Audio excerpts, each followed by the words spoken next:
اچھا بچوں، تو ہم نے سوال نمبر الف، سوال نمبر بے اور سوال نمبر جیم کو حل کر لیے ہے۔ اب چلتے ہیں صفحہ نمبر 12 کے دوسرے حصے کی طرف۔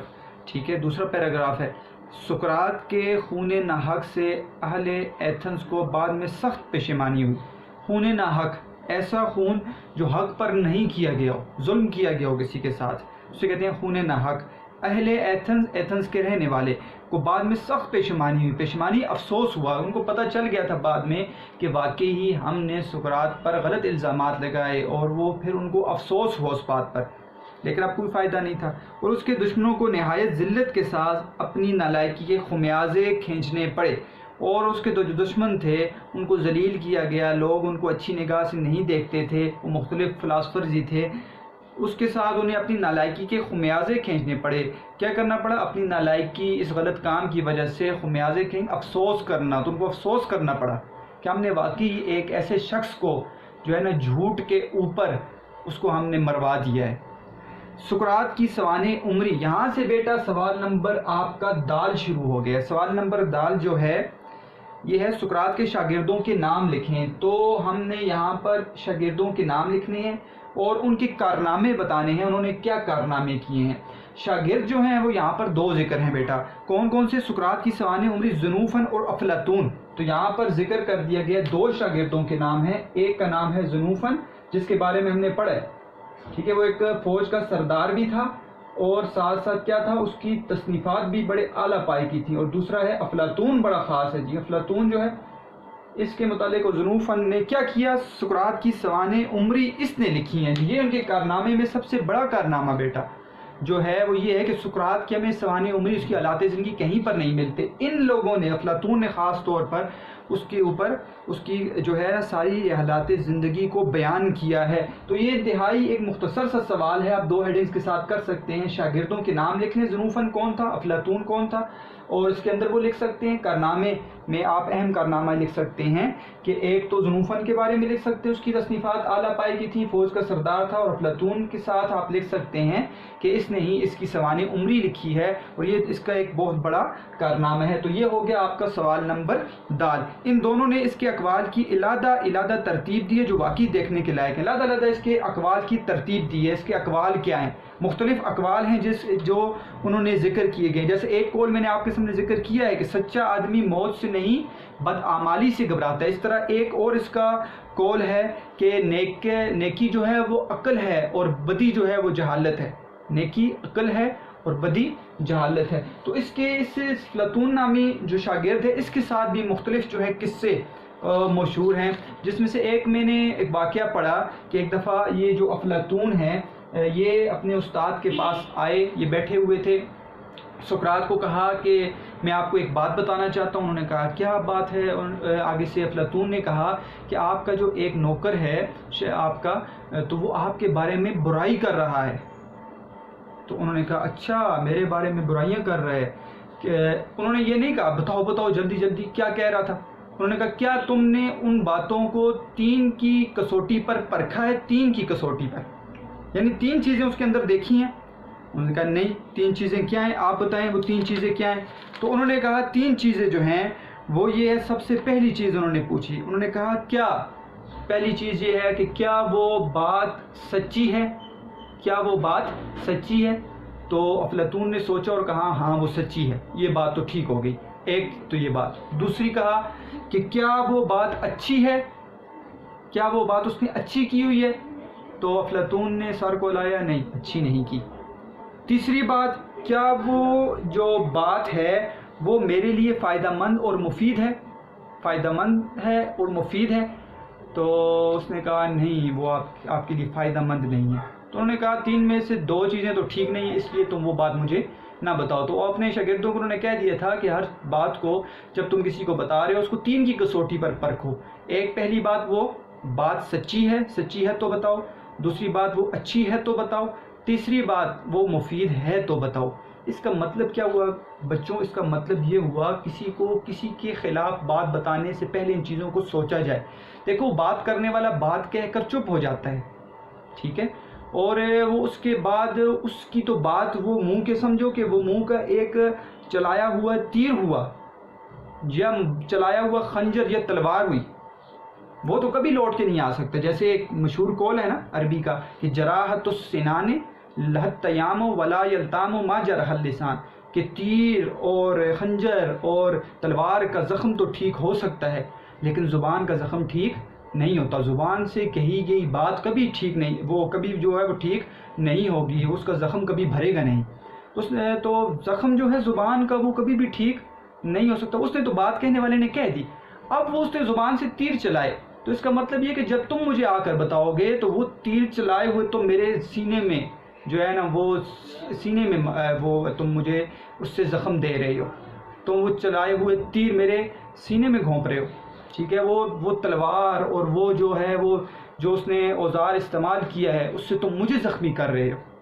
تو کتنی اہم بات ہے کہ کسی کو بات بتانے سے پہلے یہ دیکھیں کیا اس کے لیے فائدہ ہے نہیں ہے. تو ویسے کہی گئی بات کسی کو بتانے کی ضرورت نہیں ہوتی. تو یہاں پر ایک زبردست بات کی تھی جو افلاطون کے استاد نے اس کو سمجھائی. تو کہتے ہیں اس کے شاگرد انہی اسی باتوں کا خیال کر کے اس تین کی کسوٹی پر اس کو پرکھتے تھے ہر بات کو اور پھر بتایا کرتے تھے.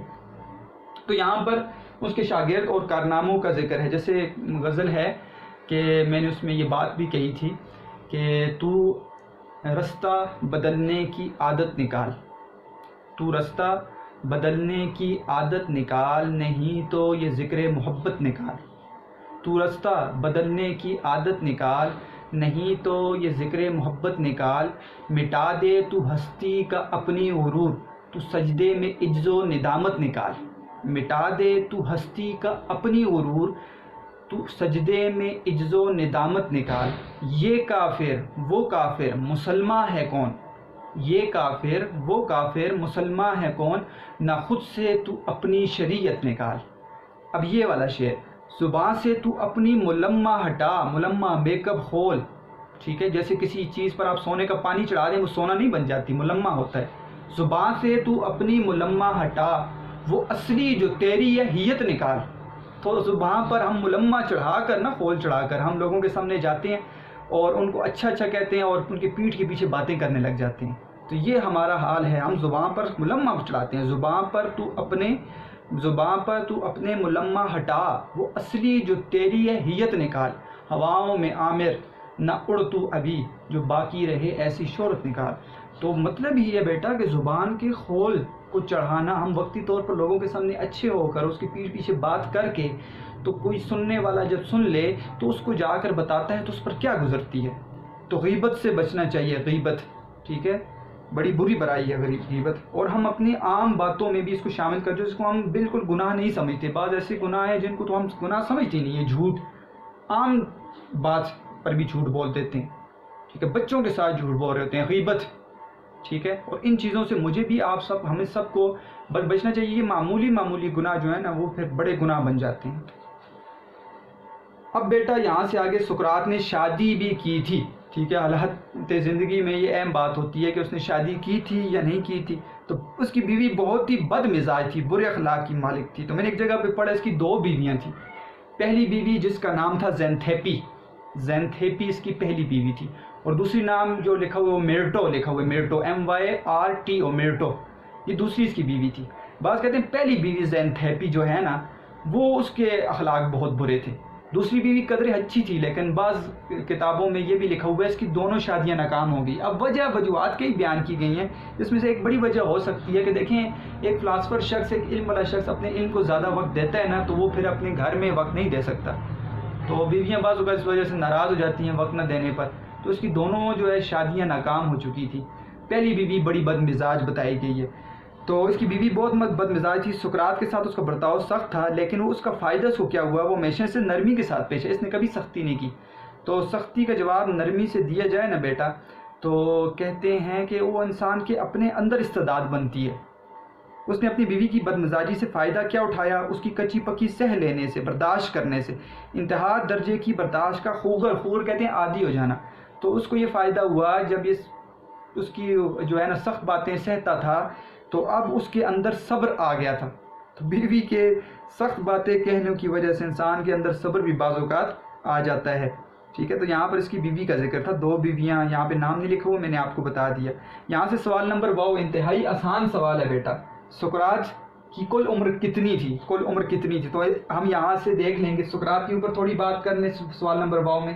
سقراط ایک فلسفی تھا، ٹھیک ہے، اس کے اوپر تھوڑا بات کر لیں۔ کل عمر اس کی نکالنی ہے، تو کیسے نکالیں گے؟ 470 برس پیشتر حضرت عیسیٰ کے پیدا ہوئے سے اس کا مطلب یہ ہے کہ حضرت عیسیٰ علیہ السلام کی پیدائش سے 470 ایئرس پہلے پیدا ہوا، پیشتر پہلے، اور 399 برس قبل، ان کی پیدائش سے قبل پہلے کیا ہوا جی؟ وفات پائی۔ تو حضرت عیسیٰ علیہ السلام کی پیدائش سے پہلے یہ آیا ہے، تو 470 اور 399، تو آپ نکال لیں 71 ایئرس۔ کل عمر اس کی 71 سال بنتی ہے بیٹا، یہ آپ نے اس کو نکالنا ہے 71 برس۔ ایم سی کیوز بھی آ سکتا ہے، دیکھیں میں نے یہاں پہ لکھ دیا، بی بی بد مزاج تھی، ڈیش تھی، اور 71 برس یہاں پر اس کی کل عمر آ جاتی ہے۔ تو ہمارا سوال نمبر واو اور سوال نمبر دال بھی یہاں پر حل ہو گیا، جو انتہائی آسان سوالات تھے لیکن سمجھنے ضروری تھے، کیونکہ اس کے اندر بعض اوقات بیٹا ہیڈنگز نہیں دیتے بچے، ہیڈنگ دیں، اس کے اندر نہیں دیتے، ہیڈنگ دیں، چھوٹا سوال ہے لیکن ہیڈنگ کے ساتھ اچھا لگتا ہے۔ اب آتے ہیں آخری سوال، جو بڑا اہم سوال ہے، سقراط کی تعلیمات کا خلاصہ بیان کریں۔ سوال نمبر ہے، اب سقراط کی تعلیمات کا خلاصہ آپ کے نوٹس میں ہیڈنگز کے بغیر ہے، اس لیے یہاں پر جو میں بتا رہا ہوں ان ہیڈنگز کو سمجھنا انتہائی ضروری ہے، اور اس کی تعلیمات کو سمجھنا بھی انتہائی ضروری ہے۔ دیکھیں اب یہاں سے آگے اس کی تعلیمات ہیں، تو میں ہر چیز کو بیان کروں گا، آپ نے غور سے سننی ہے اور اس کے پوائنٹس کو دیکھنا ہے۔ تعلیمات مین ہیڈنگ ہے، آگے اس کی سب ہیڈنگز ہیں۔ سقراط کی رائے میں موجودہ وقت کو کسی آنے والے دن کی امید پر رائے گاں کرنا چھوڑ دینا بہت بڑی غلطی ہے۔ کیا مطلب ہوا کہ آج جو انسان کو مل رہا ہے اور وہ آنے والے دن کے اس پر کہ وہ مجھے بعد میں مل جائے گا، اس کو چھوڑ دینا اچھی چیز کو، تو یہ بہت بڑی غلطی ہے۔ انسان کو جو مل رہا ہے اچھی چیز، وہ اسی وقت حاصل کرے، بعد میں کیا پتہ انسان کو وہ چیز ملتی ہے نہیں ملتی۔ وہ کسی چیز کا پس انداز کرنا اس لیے ایک سرے سے فضول سمجھتا تھا، کسی چیز کو جمع کرنا، ٹھیک ہے، اور وہ جمع کرنا کہتا ہے فضول ہے۔ علم کو بھی جمع کرنا بیٹا، دیکھیں فضول نہیں کہہ سکتے انسان، لیکن علم کو جمع کر کے پاس رکھنا تو فضول ہے نا، آپ علم کو آگے پھیلاتے نہیں ہیں، علم کا کوئی فائدہ نہیں ہے، ٹھیک ہے۔ اب دولت جمع ہے تو دولت جمع کرتا رہے تو ساتھ لے کر قبر میں جائے گا، تو ہر چیز کا جمع کرنا فضول۔ دنیا کے اندر کوئی نیکی آپ کے ساتھ ہے، کوئی اللہ تعالیٰ نے آپ کو صلاحیت دی ہے، تو اس چیز کو آپ اس کام میں لگائیں۔ تو ہر کسی چیز کا پس انداز کہتے ہیں جمع کرنا، پس انداز، ٹھیک ہے، یہ دیکھو جمع کرنا۔ یہاں سے آگے بیٹا پہلی جو علم کی بات ہے وہ تعلیمات کی پہلی بات ہے، اکتساب علم۔ اکتساب کہتے ہیں حاصل کرنا، کمانا، لیکن حاصل کرنا، علم کا حاصل کرنا۔ اس کے خیال میں کسی وقت خاص کی قید نہیں، کہتا ہے کوئی بھی خاص وقت وہ نہیں ہو سکتا، آپ عمر کے کسی حصے میں بھی علم حاصل کر سکتے ہیں۔ علم کا حاصل کرنا وہ ضروری سمجھتا تھا، یہ پہلی تعلیمات میں سے ایک خلاصہ ہے۔ عمر کا ہر حصہ انسان کی معلومات کو ترقی دے سکتا ہے، ہر حصے میں انسان اپنے علم کو ترقی دے سکتا ہے۔ اس کی رائے میں کتب بینی ہی ایک عیش ہے، اس میں کتب بینی کہتے ہیں کتابوں کا مطالعہ کرنا، وہ انسان کا اپنا جو ہے نا اس سے عشق ہونا چاہیے، لگاؤ ہونا چاہیے، اور اسی سے انسان وہ فائدہ حاصل کر سکتا ہے، ٹھیک ہے۔ کتب بینی ایک عیش ہے، ایک مزے کی بات ہے، انسان کو کتب بینی، کتابوں کا فائدہ، کتابوں کی تعلیم اور کتابوں کو پڑھنا چاہیے، جو ہر شخص کا اختیاری امر ہے، اس کا اپنا اس کا جو ہے نا وہ کام ہے۔ دیکھیں آپ کسی کو زبردستی کتابیں نہیں پڑھا سکتے، وہ شوق اور ولولہ جو ہے نا وہ انسان کے اندر خود بہت پیدا ہوتا ہے، تو کتب بینی ضروری ہے۔ آگے بیٹا یہاں پر جاہل جو ہے وہ واجب الرحم سمجھتا تھا، وہ ایک جاہل کو واجب الرحم سمجھتا تھا، جاہل کو کہتا تھا اس پر رحم کرنا واجب ہے، اس پر تو تم رحم کرو، یہ جاہل ہے، اس نے علم حاصل نہیں کیا۔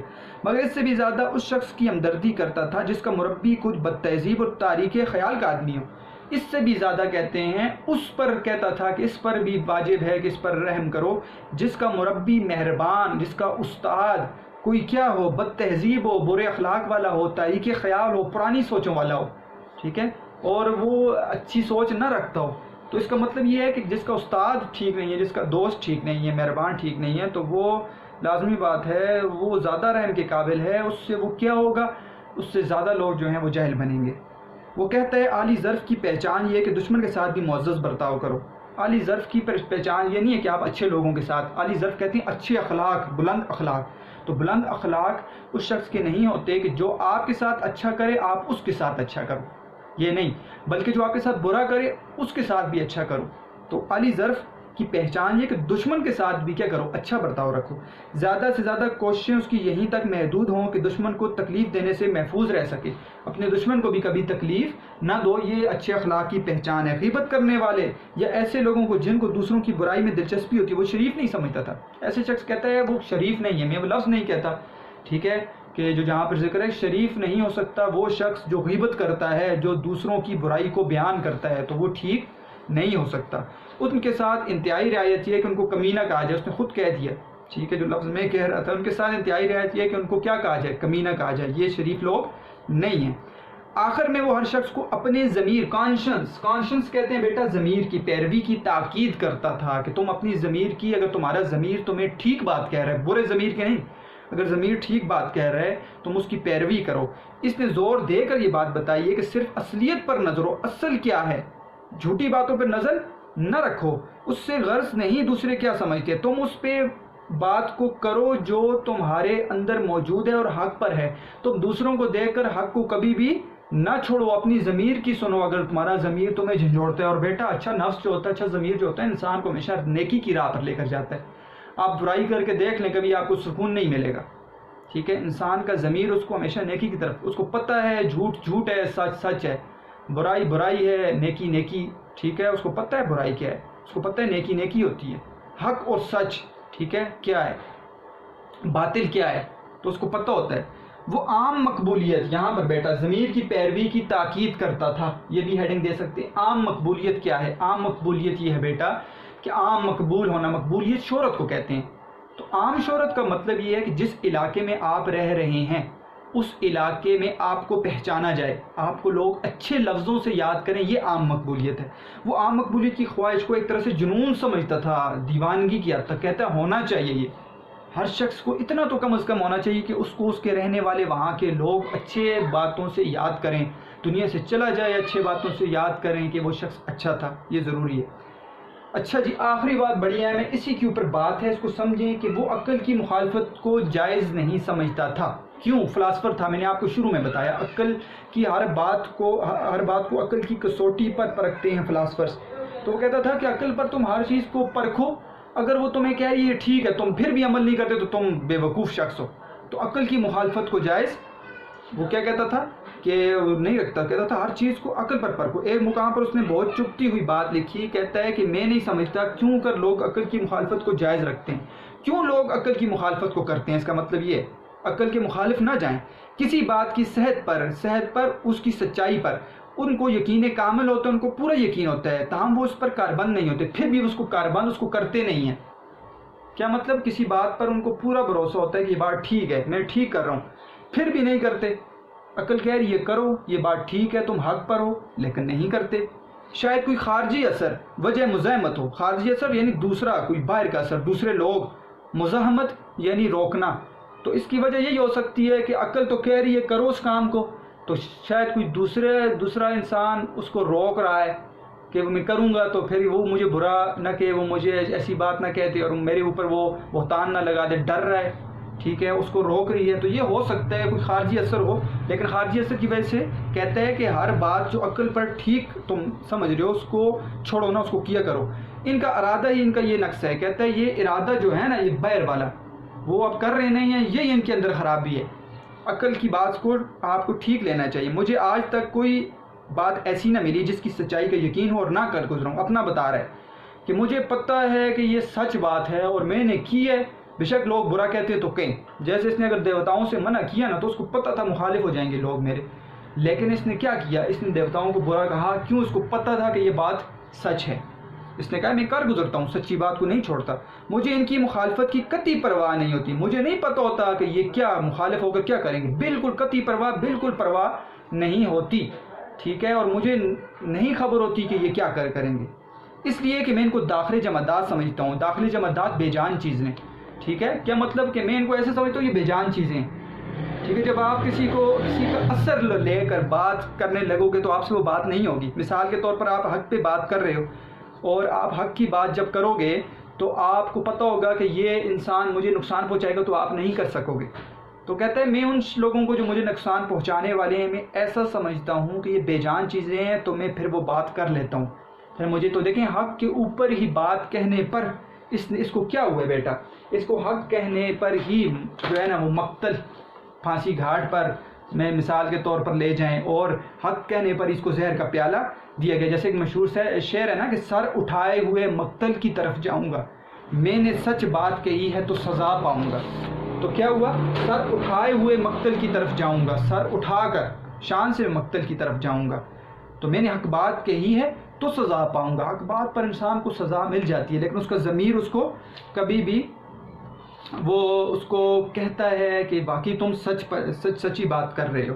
ٹھیک ہے، جس دج سے کوئی، وہ فیض کا شعر میں نے آپ کو سنا ہے، جس دج سے کوئی مقتل میں گیا وہ شان سلامت رہتی ہے، یہ جان تو آنی جانی ہے، اس جان کی تو کوئی بات نہیں.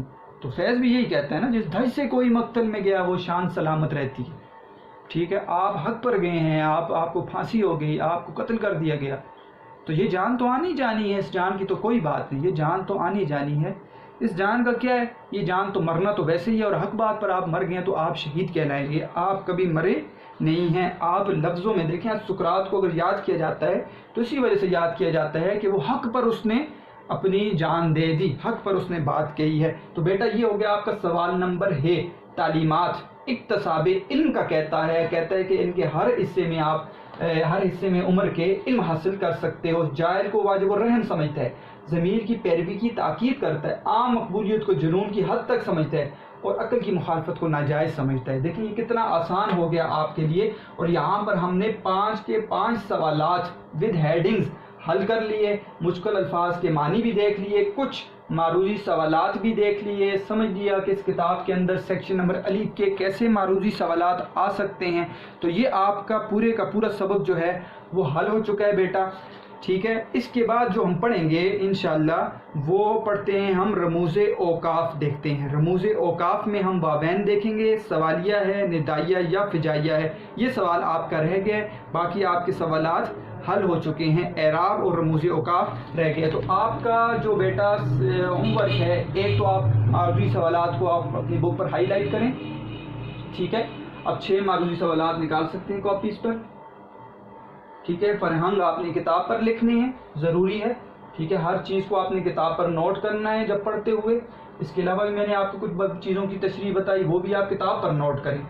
ٹھیک ہے، اس کے علاوہ آپ نے جو سوال 5 کیے ہیں اس میں 2 سوال کر لیں آپ بیٹا.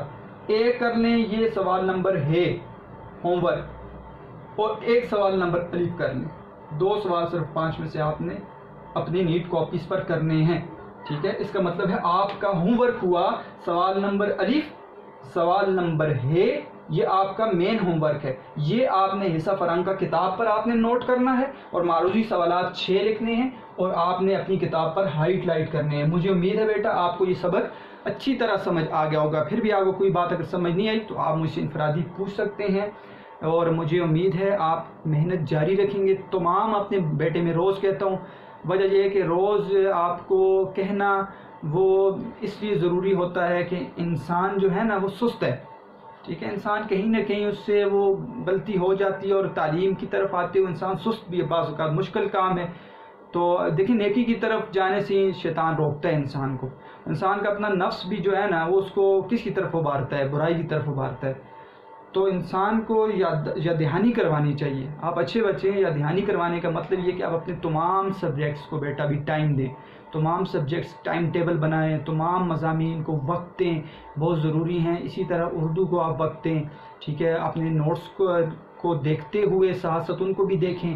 اور آپ ساری اپنی نیٹ کاپیز لکھ رہے ہیں، جو بچے کام کر رہے ہیں، لیکچر سن رہے ہیں. ٹھیک ہے، آپ کی محنت ہے بیٹا.